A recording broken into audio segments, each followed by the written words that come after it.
এমন একটা শব্দ যেটা শুনে সংসারের বেশিরভাগ মানুষই ভয়ভীত হয়ে পড়েন। কারণটা কি? অসফলতার ভয়। পরীক্ষা এই শব্দের যদি আমি অন্য দিকটা দেখাই, তার তাৎপর্য এই নয় যে আপনার দুর্বলতা সবার সামনে তুলে ধরবে। এটা তো হলো সেই যুক্তি যা আপনার বল, সাহস, শক্তিগুলি সবার সম্মুখে তুলে ধরবে। আগে হ্যাঁ, এটাই হলো সেই যুক্তি। আপনি নিজেই কখনো দেখবেন পরীক্ষার সময় আপনার অন্তরের অনেক গুণ বাইরে বেরিয়ে আসে। এমন কোন শক্তির উদ্ভব হয় যার বিষয়ে আপনি নিজেও জানতেন না, ঠিক কিনা? তাই এই পরীক্ষাকে কখনো ভয় পাবেন না। বিশ্বাসের সাথে নির্ভীক হয়ে এটার সম্মুখীন হন। দিনের শেষে এই পরীক্ষা শুধুই আপনাকে উজ্জ্বল করবে, আপনাকে আরো শ্রেষ্ঠ করে তুলবে। তাহলে আসুন আমার সাথে ভালোবেসে বলুন, রাধা রাধা। ভগবান আর ভুল, এই দুই একই অক্ষর দিয়ে শুরু হয়। শুধু তাই নয়, এদের দুজনের রাশিও সমান। এবারে আপনারা বলবেন যে ভগবান, ভুল, এদের মধ্যে কিভাবে মিল থাকতে পারে? অনেক বড় মিল আছে। না শুধু এ এক অক্ষর দিয়ে শুরু হয়, বরং এদের বিজয় মন্ত্রটাও এক। ভগবানকে মানুন, তাকে বিশ্বাস করুন, তাকে স্বীকার করুন। এটা করলে মনের দৃষ্টি থেকে ভগবানকে দেখা যায়, আর উনি আপনাকে সমৃদ্ধ করে তোলেন। ভুলের সাথেও এটাই ঘটে। নিজের ভুল স্বয়ং মেনে নিলে, স্বীকার করে নিলে সব কিছুই স্পষ্টভাবে দেখতে পাবেন। যেদিন থেকে আপনি নিজের ভুল মেনে নিতে শিখবেন, সেদিন থেকে সেই ভুল শোধরানোর প্রক্রিয়াও শুরু হয়ে যাবে। আপনি বুঝে যাবেন নিজের ভুল কিভাবে শোধরাতে হয়। তাই মনে রাখবেন, নিজেকে শ্রেষ্ঠ করে তোলার জন্য নিজের ভুল স্বীকার করা অত্যন্ত প্রয়োজনীয়। এই জীবনে শান্তি আনার জন্য ঈশ্বরকে মেনে নেওয়াও অত্যন্ত প্রয়োজনীয়। সবসময় নিজের গুণ এবং নিজের দোষ মনে রাখবেন। আজীবন সুখী থাকবেন। রাধা রাধা। আমরা সবসময় চাই যে এই সংসার আমাদের জ্ঞানী বলবে, বুদ্ধিমান বলবে, বুঝদার বলবে। কিন্তু মূর্খ, মূর্খ যেন কেউ না বলে। মূর্খ শব্দটা আমরা কেউ শুনতে চাই না, দূরে পালাতে থাকি। কিন্তু একটা সত্যি সবার কাছে অজানা, যে মূর্খ হওয়া হলো বুদ্ধিমান হওয়ার দিকে সর্বপ্রথম পদক্ষেপ। আপনি যত খুশি দিগ্গজ জ্ঞানী মানুষদের সাথে আলাপ করুন, যত ইচ্ছে কথা বলুন, যতই জ্ঞানের কথা আলোচনা করুন, অভিজ্ঞতা মূর্খ হবার পরেই পাওয়া যায়, তাই নয় কি? মূর্খ হবার পরে আপনি এটা বুঝতে পারবেন যে কি করা উচিত নয়। জ্ঞানী ব্যক্তি আপনাকে এটা বলবেন যে কি করা উচিত। আর এই সংসারে কি করা উচিত তার থেকেও অনেক বড় জ্ঞান হলো কি করা উচিত নয়। সেই জন্য সব সময় মনে রাখবেন, আপনার করা কিছু ভুল আপনাকে যদি কেউ মূর্খ বানিয়ে থাকে, ছল চাতুরি করে থাকে, তাহলে কোনো ব্যাপার নয়। এটা শেষ পর্যন্ত আপনাকে আরো বুদ্ধিমান করে তুলবে। এই মুহূর্তে ধন্যাত্মক থাকুন। এই সংসার আপনাকে অবশ্যই জ্ঞানী বলবে। রাধা রাধা। আপনি কি কখনো একজন মালিকে একটা বাগানের যত্ন নিতে দেখেছেন? যদি কখনো একটা গাছে উই ধরে যায়, মালি তখন শুধু সেই গাছের নয়, সমস্ত বাগানের চিকিৎসা করায়। আপনারা হয়তো বলবেন, এ কেমন মূর্খতা? যখন উই একটা গাছে লেগেছে, সমস্ত বাগানের চিকিৎসা কেন করাতে হবে? এ তো অযথা পরিশ্রম করা। কিন্তু মালি খুব ভালো করে জানে যে উই হয়তো একটা গাছে লেগেছে, কিন্তু তা সমস্ত বাগানকে নাশ করে দিতে পারে। এবার মালির এই শিক্ষা, এই জ্ঞান অন্য অনেক জায়গাতে প্রযোজ্য। এই সংসারে আমরা শুধুমাত্র নিজের পরিবারের কথাই চিন্তা করি, তাদের যত্ন নিই, চেষ্টা করি যেন তারা ভালো থাকেন, সুখে থাকেন। আর সেই সময় এই সমাজের কিছু বিরোধী মনোভাব এই সমাজকে গ্রাস করে ফেলে, এই সমাজকে নষ্ট করে ফেলে। কিন্তু আমাদের নজর শুধু আমাদের পরিবারে থাকে। সেই জন্য যখন কথা ওঠে রাষ্ট্রের, দেশের, তখন তার জন্য সিদ্ধান্ত নিতে হবে, তখন তার জন্য ত্যাগ করতে হবে। আর মনে রাখবেন, যে সমস্যায় আসুক তার সমাধান পূর্ণরূপে বাঞ্ছনীয়। এই সংসারে প্রত্যেক ব্যক্তি যদি নিজের পরিবারেরও খেয়াল রাখেন এবং সমাজেরও খেয়াল রাখেন এবং সঠিকভাবে এই দেশেরও খেয়াল রাখেন, তবেই এই দেশ সম্পন্ন হতে পারবে। তাহলে আপনিও সেই প্রয়াস করুন আর আমার সাথে ভালোবেসে বলুন, রাধা রাধা। কথায় বলা হয়, জীবনে ভালোবাসাই হলো সুখের মূল। এটা সত্য। এবার প্রশ্ন হলো এটাই যে এই ভালোবাসা কার সাথে করা উচিত। যদি আপনি কিছুক্ষণের জন্য সুখ পেতে চান, তাহলে ভালোবাসুন নিজের রুচি মতো। যদি আপনি কিছুদিনের জন্য সুখ পেতে চান, ভালোবাসুন নিজের বন্ধুদের। যদি আপনি কয়েক মাসের জন্য, কয়েক বছর বা অনেক বছরের জন্য সুখী হতে চান, তাহলে ভালোবাসুন নিজের পরিবারকে, মাতা পিতা, নিজের সন্তান, স্বামী স্ত্রী, নিজের আত্মীয়দের। কিন্তু যদি আপনি চিরকালের জন্য সুখী হতে চান, তাহলে ভালোবাসতে হবে শুধু নিজের কর্মগুলিকে। কারণ সম্পর্ক যেমনই হোক না কেন, কখনো না কখনো ভেঙে যাবেই। এই সংসার হলো এমনই যে যাদের সঙ্গ আমরা পাই, তাদের সঙ্গ একদিন ত্যাগ করতে হয়। শুধু কর্মই হলো এমন এক সঙ্গ যা কখনো আপনাকে ত্যাগ করবে না। আপনার মৃত্যুর পরেও এই কর্ম আপনাকে বাঁচিয়ে রাখবে। তাই সবসময় মনে রাখবেন, এই কর্ম ধর্ম মনে করে পালন করা উচিত। জীবনের শেষ মুহূর্ত পর্যন্ত কর্মকে ভালোবাসুন। জীবনের শেষ মুহূর্ত পর্যন্ত সুখে থাকবেন। আর আমি তো সবসময় বলি, শুধু কর্ম করতে থাকো, ফলের চিন্তা করো না। তাহলে আসুন আর আমার সাথে ভালোবেসে বলুন, রাধা রাধা। দ্বিধাবোধ। অনেক সময় আমরা জীবনে সেই বাঁকে এসে পৌঁছই যেখানে আমরা বুঝতেই পারি না যে এবার কোন দিক নির্বাচন করা উচিত। কখনো এদিকে যাওয়া উচিত মনে হয়, কখনো ওদিকে যাওয়া উচিত মনে হয়, কখনো দুদিকেই যাওয়া প্রয়োজনীয় বলে মনে হয়, কিন্তু তা তো সম্ভব নয়।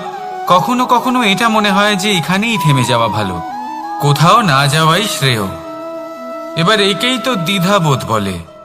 সংসারে এমন কোনো দ্বিধা নেই যার সমাধান সম্ভব নয়। এই দ্বিধাবোধ স্বাভাবিক। আর আপনার এই দ্বিধাকে আমি একটু সরল করে দিই।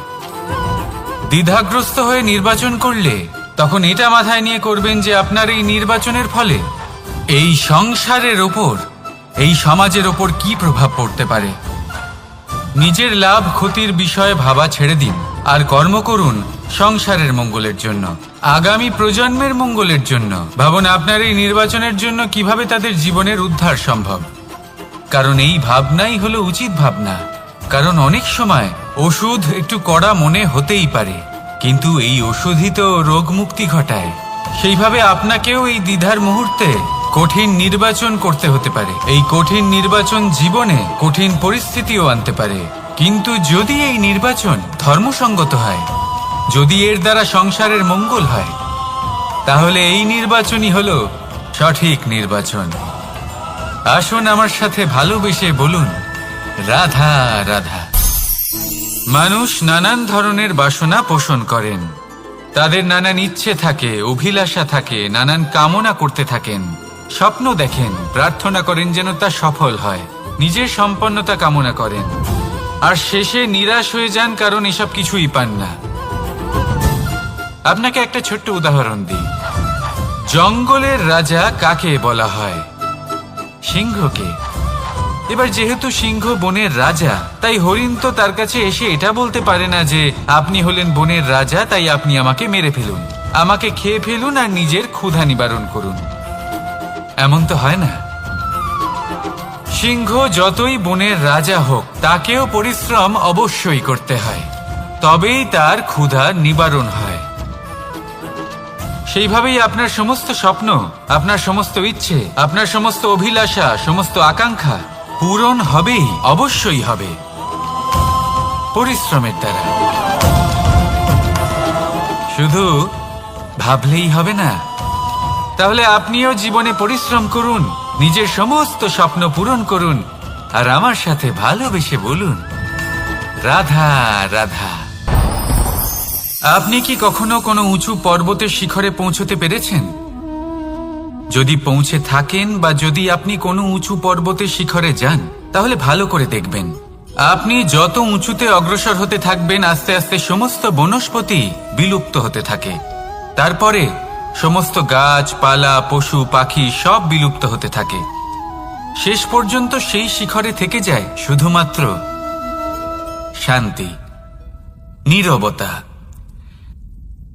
আমাদের মানুষের সাথেও এটাই হয়। মানুষ যখন আত্মবিকাশের পথে অগ্রসর হতে থাকে এবং নিজের জীবনের শিখরে পৌঁছতে চায়, তখন তার একা থাকা অত্যন্ত প্রয়োজনীয় হয়। আর তাকে তখন ত্যাগ করতে হয় নিজের সুখ স্বাচ্ছন্দ্য, নিজের সম্পত্তি, নিজের সমৃদ্ধি, নিজের সৌন্দর্য। দেখুন, জীবনের শিখরে পৌঁছনো একেবারেই সহজ কাজ নয়। এ হলো অত্যন্ত দুর্গম এক পথ। কিন্তু যদি আপনি সেখানে পৌঁছতে চান, তাহলে আপনাকে ত্যাগের প্রবৃত্তি জাগিয়ে তুলতে হবে। ত্যাগ কি সেটা জানতে হবে, কারণ ত্যাগের ফলেই মনে শান্তি আসে, আর সেই শান্তির ফলে মনে উৎপন্ন হয় প্রেম। আর এই প্রেমই হলো জীবনের অন্তিম লক্ষ্য। তাহলে আসুন আমার সাথে ভালোবেসে বলুন, রাধা রাধা। মানুষ বলেন প্রেমে অনেক শক্তি আছে, আর এটা সত্যিও বটে। প্রেমে এতটাই শক্তি থাকে যে শত্রুতার বড় বড় স্তম্ভকেও এত সহজে ফেলে দিতে পারে। কিন্তু আপনি দেখে থাকবেন, যারা অধিক শক্তিশালী হন তারা দুই ধার সম্পন্ন তরোয়ালের মতো হন। কারণ এই প্রেম যদি আচরণে থাকে, মনে থাকে, বিচার বুদ্ধিতে থাকে, তাহলে তা শুভ হয়। এই প্রেম সৃজন করে।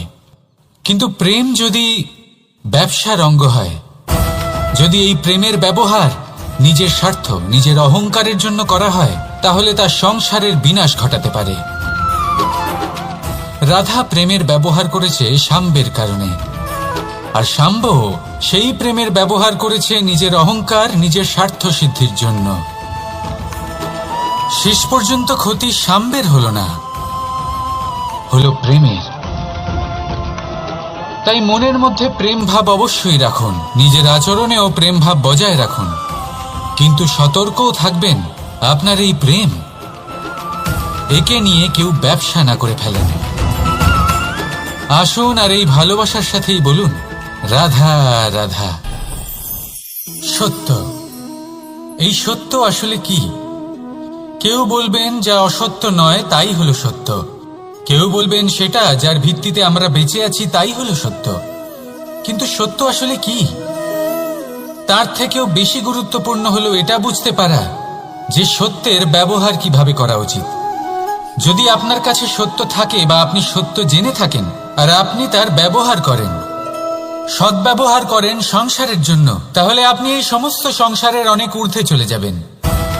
কিন্তু যদি আপনি সত্য জানেন আর তার দুর্ব্যবহার করেন, তাহলে আপনি সমস্ত সংসারের পক্ষে ক্ষতিকারক হয়ে উঠতে পারেন। তাই মনে রাখবেন, সত্য যতটাই কোমল, অর্ধ সত্য হলো ততটাই কঠোর।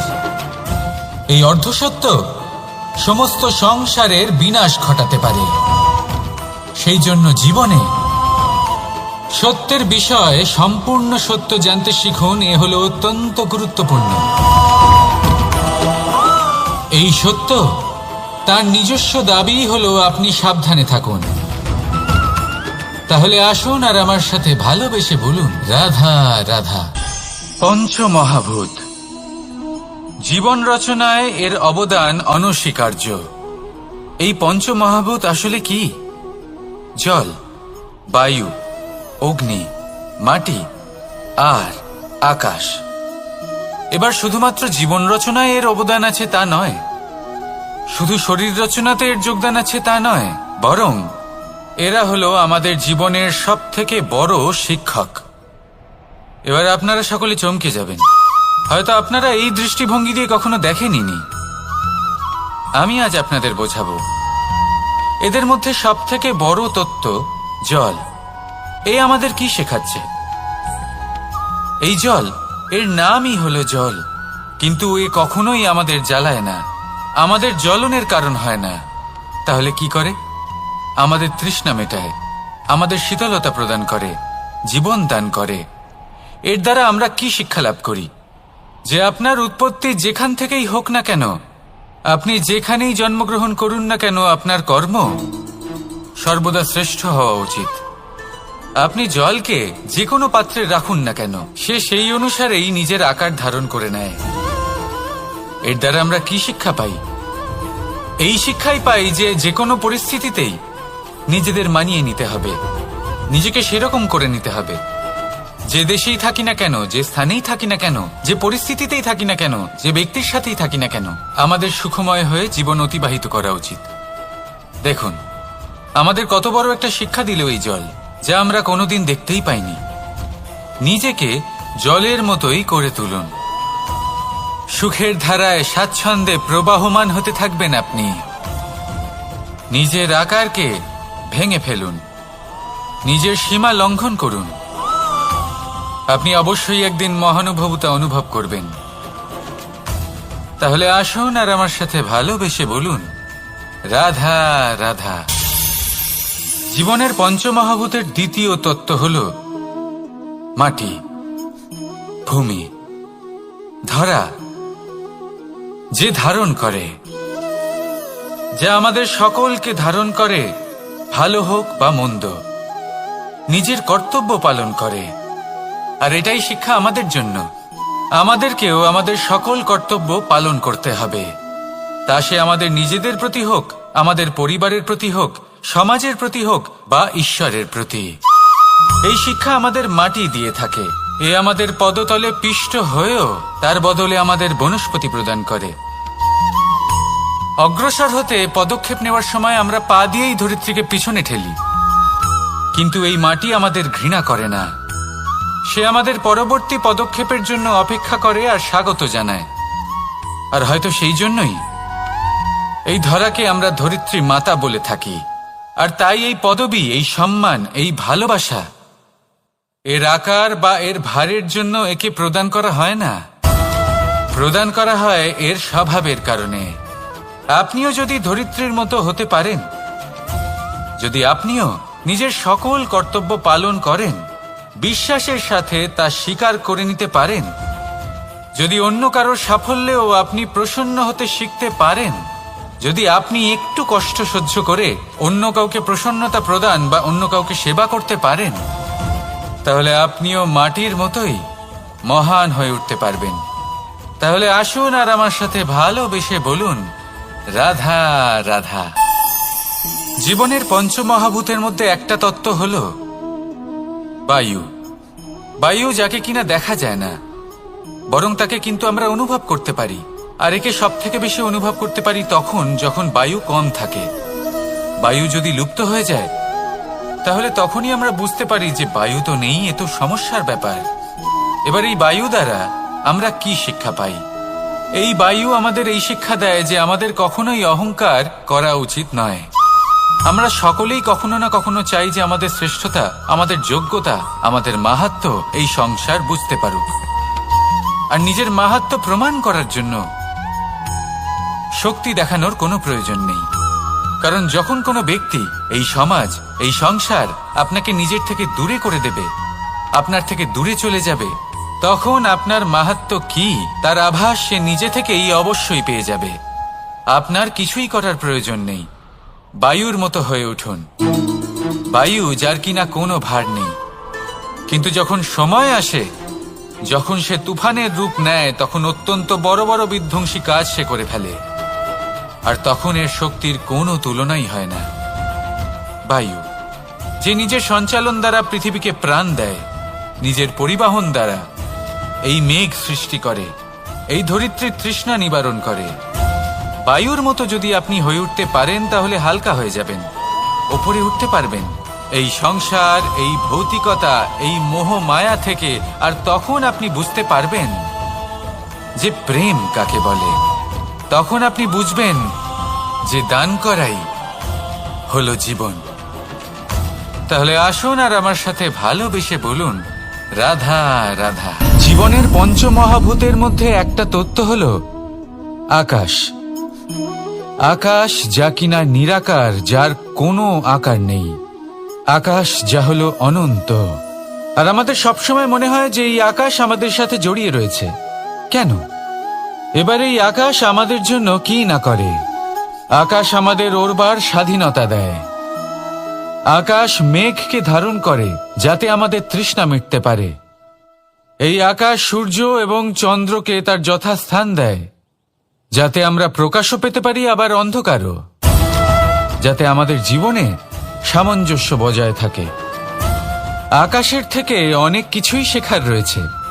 যদি আমরাও আকাশের মতো হতে পারি, আমাদের আপনজনদের সেই স্বাধীনতা দিতে পারি যাতে তারা উঠতে পারেন, যাতে তারা নিজেদের স্বপ্ন পূরণ করতে পারেন, যার ফলে তারা নিজেরাই এই জীবনকে অনুভব করতে পারেন, নিজের পায়ে দাঁড়াতে পারেন, তাহলে ভাবুন আমাদের অস্তিত্ব কতটা বড় হয়ে যাবে। যদি আপনি আকাশের মতো হতে পারেন, তাহলে আপনিও আকাশের মতোই অনন্ত হয়ে উঠবেন। তাহলে আসুন আর আমার সাথে ভালোবেসে বলুন, রাধা রাধা। পঞ্চমহাতত্ত্ব, পঞ্চমহাভূত, এদের বিষয়ে আমি আপনাদের সবকিছুই বলে দিয়েছি। কেন? এরা আমাদের জীবনের সব থেকে বড় শিক্ষক।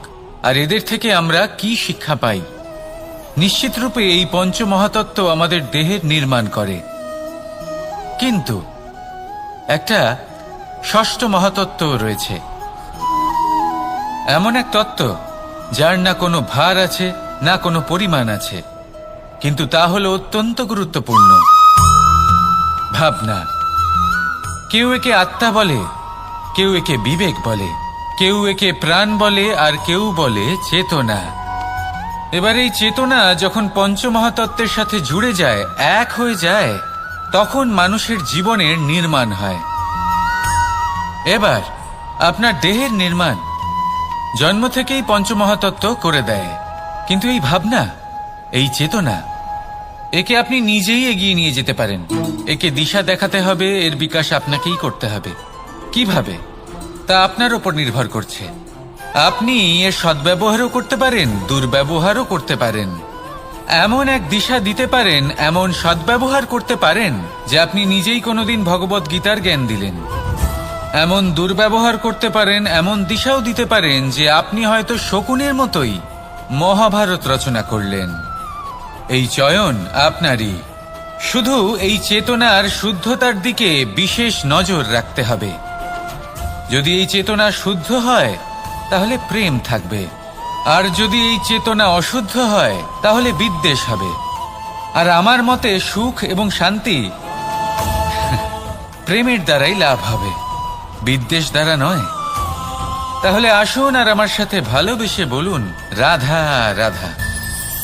জীবনের পঞ্চমহাতত্ত্বের মধ্যে পঞ্চম তত্ত্ব অগ্নি। অগ্নি যা জ্বালাতে সাহায্য করে, কিন্তু তা উত্তাপও প্রদান করে।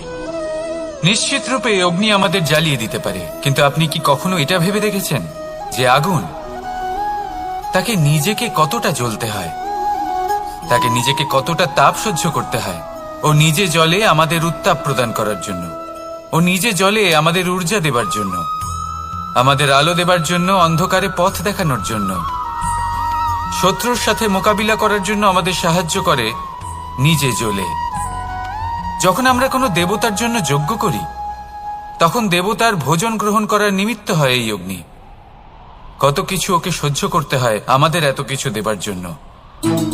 আপনিও আগুনের মতো হয়ে উঠুন, নিজে কষ্ট সহ্য করুন অন্যকে সাহায্য করার জন্য, তাদের জীবন উদ্ধার করার জন্য, নিজের প্রিয়জনের জন্য, নিজের পরিবারের জন্য, নিজের মাতা পিতার জন্য, এই সমাজের জন্য। নিজে কষ্ট সহ্য করুন, প্রকাশের কেন্দ্রবিন্দু হয়ে উঠুন, আর সকলকে পথ প্রদর্শন করুন, সবাইকে পথ দেখান।